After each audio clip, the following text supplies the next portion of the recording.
Amém. Abra comigo em Lucas capítulo 2, por favor. Lucas capítulo 2, a partir do verso 8. É bom a gente aproveitar também essa época de Natal para falar dessa mensagem maravilhosa que alcançou a mim, alcançou a você. Quantos aí foram alcançados por Jesus? Aleluia, aleluia. As boas novas do Natal, título da minha mensagem. Lucas capítulo 2, verso 8, até o verso 14. Diz: havia naquela mesma região pastores que viviam nos campos e guardavam o seu rebanho durante as vigílias da noite. E um anjo do Senhor desceu aonde eles estavam, e a glória do Senhor brilhou ao redor deles, e ficaram tomados de grande temor. Gente, que coisa maravilhosa. A aparição de um mensageiro de Deus, mas não é só isso. Foi que a glória do Senhor brilhou naquele lugar. E glória fala da manifestação da presença de Deus. Deus estava naquele lugar. E Deus estava usando um anjo para comunicar as boas novas. Veja aí o verso 10. O anjo, porém, lhe disse: não temais, eis aqui vos trago boa nova de grande alegria, que o será para todo o povo. É que hoje vos nasceu na cidade de Davi o Salvador, que é Cristo o Senhor. E isso vos servirá de sinal: encontrareis uma criança envolta em faixas e deitada em manjedoura. E subitamente apareceu com um anjo uma multidão da milícia celestial, louvando a Deus e dizendo: glória a Deus nas maiores alturas e paz na terra entre os homens a quem Ele quer bem. Robson, me aumenta aqui, por favor. A mensagem do nascimento de Jesus, gente, é uma mensagem inesquecível. E não é só em dezembro que nós nos lembramos de Jesus. Toda vez que nós nos reunimos, nós estamos nos lembrando de que Jesus não apenas morreu pelos nossos pecados, Ele nasceu com propósito. Ele nasceu para resgatar a minha vida e a sua vida. Portanto, a mensagem do Natal não é uma mensagem só de dezembro. Não é para ser lembrado só quando o Guanabara começa a cantar a musiquinha dele, ou a Líder Magazine, aleluia. Tem gente que só lembra do Natal quando a Líder começa a anunciar: já é Natal na Líder Magazine. Mas nós devemos nos lembrar do Natal todos os dias, gente. Nos lembrar que Jesus Cristo nasceu. Ele nasceu com um propósito. Ele nasceu para trazer a nossa vida para mais perto de Deus. É algo inesquecível por causa da grande alegria que nos traz. Fala sério, quando você pensa em Jesus, isso não traz uma alegria no seu coração de saber que você e eu não estamos perdidos, mas Ele encontrou a nossa vida. A mensagem do Natal quer dizer que Jesus encontrou a minha vida e a sua vida. Ele veio, se tornou homem por minha causa e por sua causa. Eu me lembro de um pastor americano, e ele falando: eu vou ficar em casa nada. Vou ficar em casa domingo de noite assistindo futebol americano? Vou nada. Nenhum daqueles jogadores salvou a minha vida. Eu vou me reunir com os meus irmãos, porque Jesus Cristo salvou a minha vida. Ele merece a minha adoração, Ele merece o meu louvor, Ele merece o meu temor, Ele merece a alegria que não pode ser contida no meu coração. Ele merece. É algo que traz grande alegria. E aí eu parei para pensar nesse texto, vi algumas coisas aqui que o texto estava me dizendo, o Espírito Santo falando comigo, e ele me disse 5 coisas nesse texto que o Natal nos lembra. O Natal nos lembra que Deus cumpre as suas promessas. Ele cumpre todas as suas promessas. Cada promessa de Deus é uma expressão do seu coração. Quando já entendem isso, que quando Deus fala alguma coisa, Ele não está falando por falar, Ele está falando aquilo que flui do coração dEle. Deus não fica batendo papo furado com a gente. Eu sempre falo isso, não é papo de elevador. Sabe aquele papo de elevador, você não sabe o que fazer, o celular já está, não está com carga, então você não pode ficar fingindo que está vendo o celular. Tem que falar alguma coisa para não ser mal educado. O tempo hoje está quente, né? E aí, aproveitou a promoção do Guanabara, como é que tá, coisa e tal, bate aquele papinho rapidinho. Se o seu prédio for muito alto, aí o papo tem que se estender um pouquinho mais, o meu só tem 6 andares, então é rapidinho. Mas Deus não fica batendo papo furado com a gente. As palavras que eu vos tenho dito são espírito e vida. Pastor Hélio sempre nos ensina que as palavras que ele nos diz são direções a serem seguidas. Quando Deus diz algo a teu respeito, Ele está querendo influenciar a sua vida, para que a sua vida transformada possa ser usada como um objeto de evangelismo para as nações, para as pessoas que estão ao seu redor. Tudo aquilo que Deus fala, cada promessa de Deus é uma expressão do seu coração, e cada expressão do seu coração tem um propósito. Deus não faz nada sem propósito. Quando Ele cria o ser humano, Ele dá um propósito para o ser humano. Vocês vão governar, vocês vão administrar. Eu e você, individualmente, temos um propósito. Eu e você, individualmente, temos talentos e uma chamada que nos ajudam a cumprir esse propósito. Então veja Isaías capítulo 9, verso 6 e verso 7, diz: porque um menino nos nasceu, um filho se nos deu, o governo está sobre os seus ombros e o seu nome será Maravilhoso, Conselheiro, Deus forte, Pai da eternidade, Príncipe da paz, para que se aumente o seu governo e venha a paz sem fim sobre o trono de Davi e sobre o seu reino, para o estabelecer e o firmar mediante o juízo e a justiça, desde agora e para sempre. O zelo do Senhor dos exércitos fará isso. Deus cumpre as suas promessas. Quantos aí podem dizer que Deus tem cumprido as promessas de Deus na sua vida? Quantos aí ainda estão esperando pelo cumprimento de algumas promessas na sua vida? Vamos nos lembrar que Ele já cumpriu várias promessas. Ele vai cumprir todas as suas promessas na sua vida. Pastor Hélio falou hoje de manhã, ano de 2019, ano de salvação para a sua família. Pode aumentar essa expectativa no teu coração. Pode aumentar essa expectativa no teu coração. Ano de 2019, pode aumentar essa expectativa. É ano de salvação da tua família. Deus cumpre o seu propósito. A segunda coisa que o Natal nos lembra é que Jesus é o Salvador. Ele nos libertou do pecado e da morte. Romanos capítulo 8 vai nos lembrar disso. Já não há mais condenação para aqueles que estão em Cristo Jesus, porque a lei do Espírito e da vida nos libertou da lei do pecado e da morte. Jesus já nos libertou da lei do pecado e da morte. Jesus está nos libertando de nós mesmos. Esse processo onde nós nos entregamos cada vez mais ao Senhor, Ele está nos libertando da nossa própria carne. A carne é toda vontade, todo desejo, toda atitude que não é tomada segundo a direção do Espírito. Por isso que Romanos capítulo 8 vai dizer que a carne milita contra o Espírito. Porque a carne, ela quer fazer o seu próprio desejo, e o Espírito quer fazer o desejo do coração do Pai.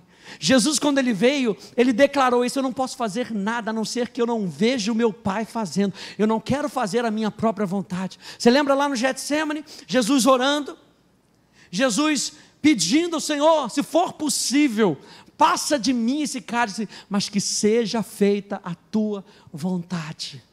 Jesus, como nosso Salvador, nos libertou do pecado e da morte, mas Ele ainda está nos libertando de nós mesmos, da nossa carne. Ele é o nosso Salvador. Nós não apenas fomos salvos quando nós entregamos a nossa vida para Jesus, essa salvação é contínua até hoje. Ele está nos salvando de nós mesmos.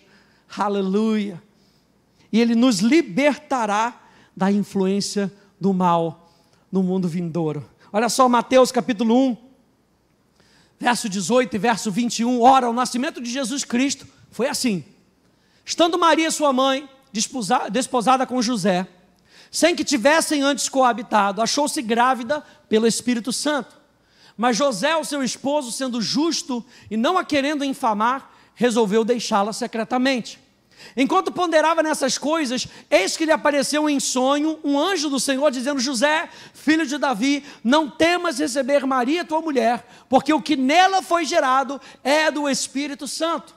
Ela dará à luz um filho, e lhe porás o nome de Jesus, porque ele salvará o seu povo dos pecados dele. Ele é o nosso Salvador. Alguém concorda com isso? Jesus Cristo é o nosso Salvador. Nós entregamos a nossa vida para Ele porque Ele nos salvou do império das trevas. Ele nos libertou de nós mesmos. Ele nos libertará da influência do mal no mundo vindouro, onde não haverá mais pecado, onde não haverá mais dor, onde não haverá mais choro, onde não haverá mais Flamengo. Aleluia! Glória a Deus.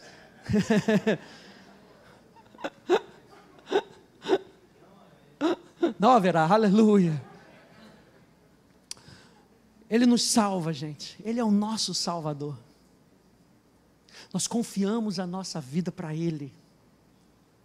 Porque eu me lembro dessa imagem que eu li num livro, de que a gente estava se afogando nos nossos próprios pecados. E Jesus, Ele não lançou uma boia para nos salvar. Ele foi lá nos salvar. Ele morreu no nosso lugar, foi até o inferno.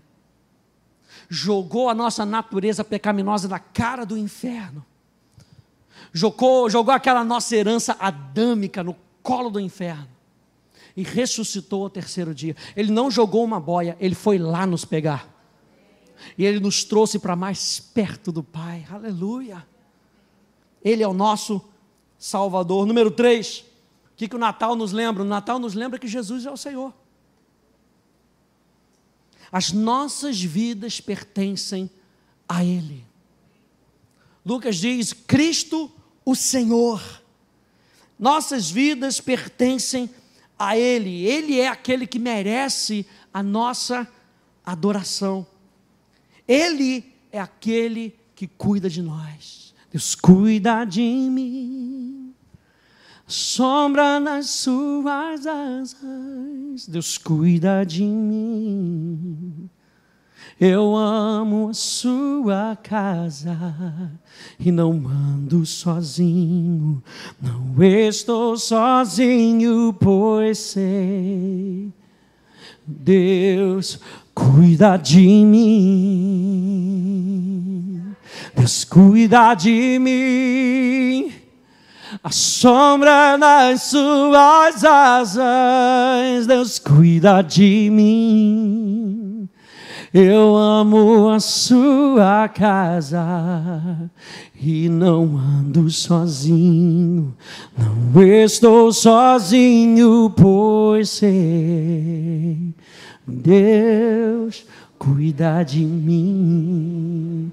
Quando a gente fala que Jesus Cristo é o nosso Senhor, a gente está declarando que a responsabilidade de cuidar de nós é dele. Assim como é a responsabilidade de um pai cuidar de um filho. A responsabilidade é do pai. A responsabilidade de educar é do pai. A responsabilidade de nos educar é do Espírito Santo. E através do Espírito Santo, Ele dá dons a homens. Ele chama pastores, mestres, evangelistas, profetas, apóstolos, para a edificação do corpo de Cristo, para que a gente possa reconhecer que Jesus Cristo é o Senhor da nossa vida. Ele tem cuidado de nós. A Bíblia diz que no final de tudo, toda língua confessará, todo joelho se dobrará, e nós vamos confessar que Jesus Cristo é o nosso Senhor. A Bíblia diz que se você crer no seu coração e confessar com os seus lábios que Jesus Cristo é o Senhor, você será salvo.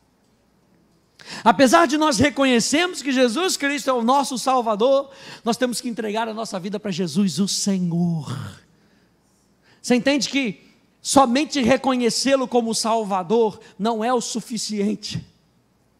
Nesse livro que eu li há muito tempo, ele fala justamente isso. A diferença entre reconhecer Jesus como Salvador e como Senhor é que Jesus foi lá e te resgatou do império das trevas, e você o reconheceu como Salvador. Deu um tapinha nas costas: muito obrigado. Obrigado por me salvar, obrigado por me tirar daquela lama. Mas quando nós reconhecemos Jesus como Senhor, a gente se envolve com Ele. E quando você reconhece Jesus como o Senhor, você tem o benefício da salvação. Aleluia! Jesus Cristo é o Senhor, Ele cuida de nós. Vendo essa passagem aqui de Lucas capítulo 5, verso 12 e verso 13, acompanhe aqui comigo. Olha só, aconteceu que estando ele numa das cidades, veio à sua presença um homem coberto de lepra. Ao ver Jesus, prostrando-se com o rosto em terra, suplicou-lhe: Senhor, Kyrios, aquele que detém o poder sobre a minha vida, o direito sobre a minha vida. Não é somente que Ele é Senhor, como se a gente somente de boca entregasse a nossa vida para Ele, mas verdadeiramente o que esse homem estava falando era isso: ó, se quiseres, podes purificar-me. E ele estendeu a mão, tocou-lhe dizendo: eu quero, eu vou cuidar de você. Foi isso que o Espírito Santo me falou. Esse eu quero, eu vou cuidar de você. Porque você me reconheceu, você abriu o seu coração para que eu fosse o Senhor da sua vida, para que eu tivesse o direito de cuidar da sua vida. Muitas vezes o que Jesus está querendo é batendo na porta do nosso coração, para que nós possamos abrir a porta do nosso coração e Ele venha entrar e ser o Senhor da nossa vida, para que Ele tenha o direito legal de cuidar de nós. E Ele ama fazer isso, Ele ama o melhor para você. A Bíblia diz que quando Ele fez os animais, quando Ele fez a terra e viu que tudo que Ele havia feito era bom. Mas quando Ele cria a mim e a você, a Bíblia diz que viu que aquilo que Ele havia feito era muito bom. E a palavra bom ali, bondade, tov, no hebraico, não significa apenas algo bom, mas algo excelente. Algo que Deus estava planejando para ser bem-sucedido. Quando Deus criou você, Ele cria você para ser bem-sucedido. O pastor Hélio falou isso de manhã. Você não é uma falha do universo. Deus criou você para ser bem-sucedido. Quando Ele planejou você, a Bíblia diz que quando Ele cria todas as coisas, Ele cria pela palavra, mas quando Ele faz a mim e a você, Ele faz a expressão ali, bará, Ele usa as suas próprias mãos para criar a mim e a você. E Ele sopra em nós o sopro de vida. Ele soprou a sua própria essência em mim e em você. E hoje o nosso espírito reconhece isso e devolve isso para Ele em adoração, porque Ele é Senhor da nossa vida. Ele cuida de nós. Número 1, Ele cumpre as suas promessas. O Natal nos lembra que Jesus é o nosso Salvador. O Natal nos lembra que Jesus é o nosso Senhor. Número 4, nos lembra que o seu reino é um reino de paz. Olha só o que diz Jeremias capítulo 29, verso 11, até o verso 13, eu vou ler na Bíblia amplificada. Diz assim: pois eu conheço os pensamentos e os planos que eu tenho para você, diz o Senhor. Pensamentos e planos para o bem-estar e a paz, e não para o mal. Deus não está se alegrando quando a gente cai.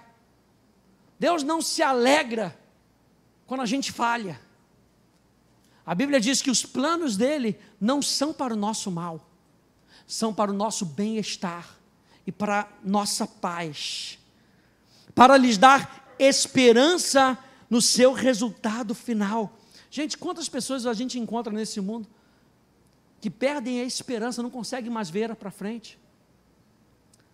Ora, a fé é a certeza de coisas que se esperam. A palavra ali é uma expectativa de algo que vai acontecer. E essa expectativa, nós aprendemos, é de algo que Deus diz, porque Deus cumpre as suas promessas. Se Deus disse para nós alguma coisa, nós temos uma expectativa no nosso coração. A palavra usada ali, elpis, é uma boa expectativa. Sabe quando a criança já sabe que está chegando o Natal?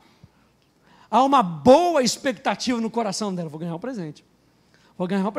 Eu me lembro quando eu era criança, naquela época, muito tempo atrás, eu gostava de praia. Aleluia! Depois Jesus me salvou, aleluia! Eu me lembro quando minha mãe falava assim: vamos para a praia. Rapaz, primeira coisa que eu fazia, eu tinha um livrinho dos 3 porquinhos, que era um livro amarelo. Eu ia dormir, botava ele na janela, para quê? Para lembrar Jesus que amanhã tem que fazer sol. É amarelo, é sol. Dormia na maior alegria. Dormia até rapidinho. Meu filho vai dormir rapidinho, eu ia dormir. Por causa da boa expectativa. Amanhã nós vamos para a praia, aleluia.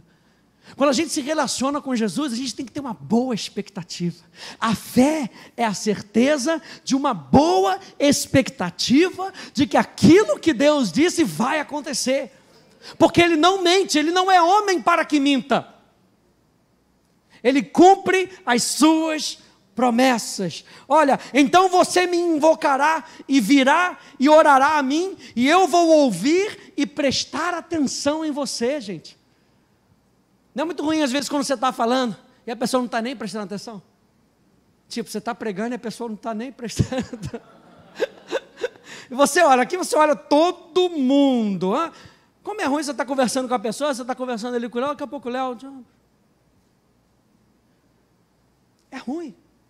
A Bíblia diz aqui na versão amplificada que Deus presta atenção em você. Quando você for orar, Ele vai ouvir. Olha que Deus maravilhoso, gente. Que Deus maravilhoso, Ele para ouvir você. Ele espera então, em contraponto, que a gente pare para ouvir a Ele. No nosso momento de oração. A gente tem falado muito aqui sobre responder a Deus. Oração não é apenas diálogo. Oração, nesse diálogo, demanda essa união, onde Deus fala, você ouve. Você fala, Deus ouve. Essa é a certeza que nós temos. Se nós pedirmos qualquer coisa no seu nome, Ele vai nos ouvir. E Ele ouvindo, Ele vai atender as nossas orações. Esse é o plano que Deus tem para mim e para você. Ele ouviu o clamor do povo no deserto, aleluia. Enviou um Salvador, enviou Moisés, porque Ele ouviu o clamor do seu povo. Ele ouve, Ele presta atenção em mim e em você. Então, você vai me procurar. Você vai perguntar as coisas para mim, perguntará e precisará de mim como uma necessidade vital e me achará. Quando me procurar com todo o seu coração. O reino de Deus é um reino de paz.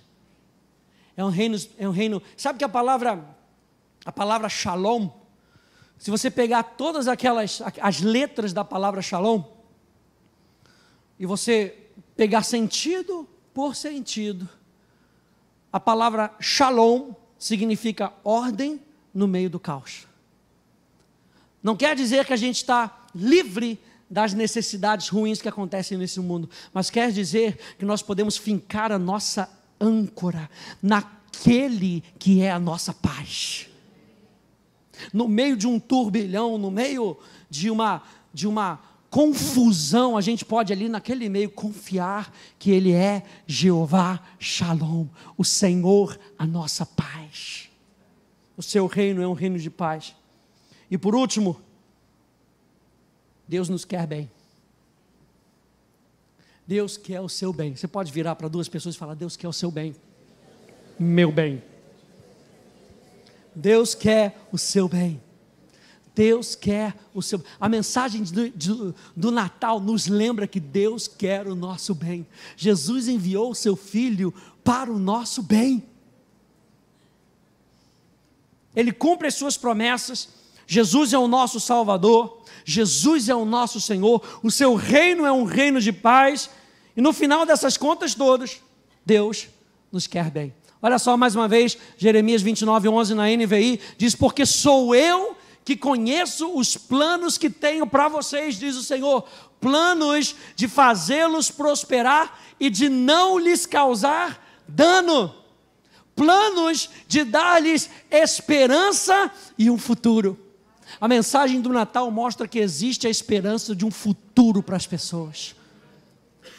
onde as pessoas não sabiam se poderiam continuar, onde é que está o Salvador, o que vai acontecer. Existe um futuro, porque o Messias já veio, porque o Salvador já veio, porque o Senhor já se manifestou, porque o reino de Deus já está entre nós. É uma mensagem onde nós podemos dizer para as pessoas, somente por lembrar que o Natal é uma época onde nós podemos nos lembrar que Deus quer o nosso bem.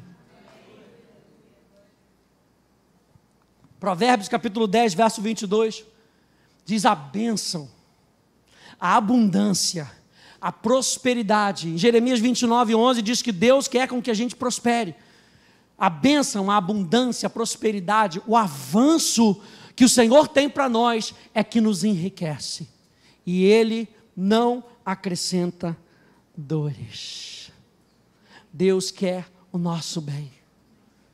Citando mais uma vez João capítulo 3, verso 16, porque Deus amou o mundo de tal maneira que deu o seu único filho, o seu amado filho, para que todo aquele que nele crê não pereça. A palavra perecer ali, no grego é a palavra destruir. Ora, o ladrão vem só para matar, roubar e destruir. Mas Jesus veio para que nós possamos ter vida e vida em abundância. A palavra abundância ali, perisseu, significa uma vida de qualidade.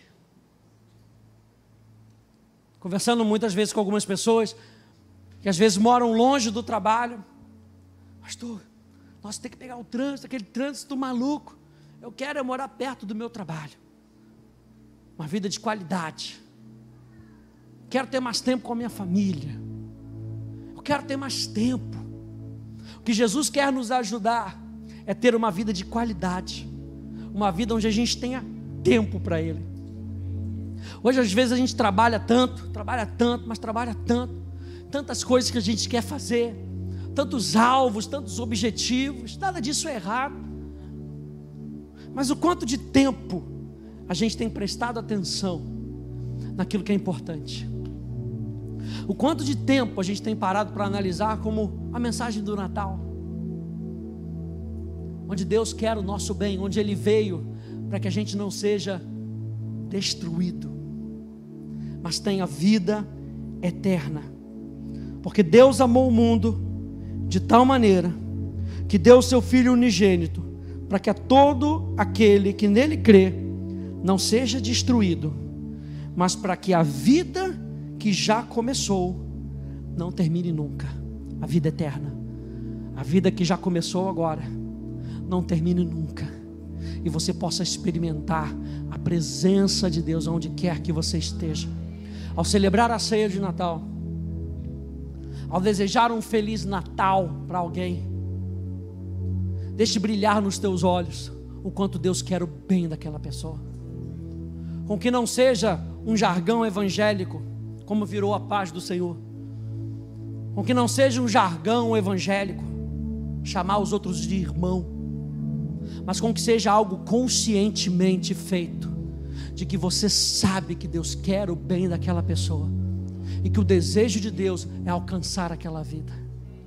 É que Jesus se torne o Senhor da vida dela e possa cuidar e ter o direito legal de cuidar daquela vida. Com que no dia 25, ao você celebrar a sua ceia, dia 24, você possa lembrar disso as pessoas que estão ao redor da sua mesa. Jesus veio porque Deus, o Pai, quer o nosso bem. E o reino de Deus é um reino de paz. Amém, queridos? Fique de pé, por favor.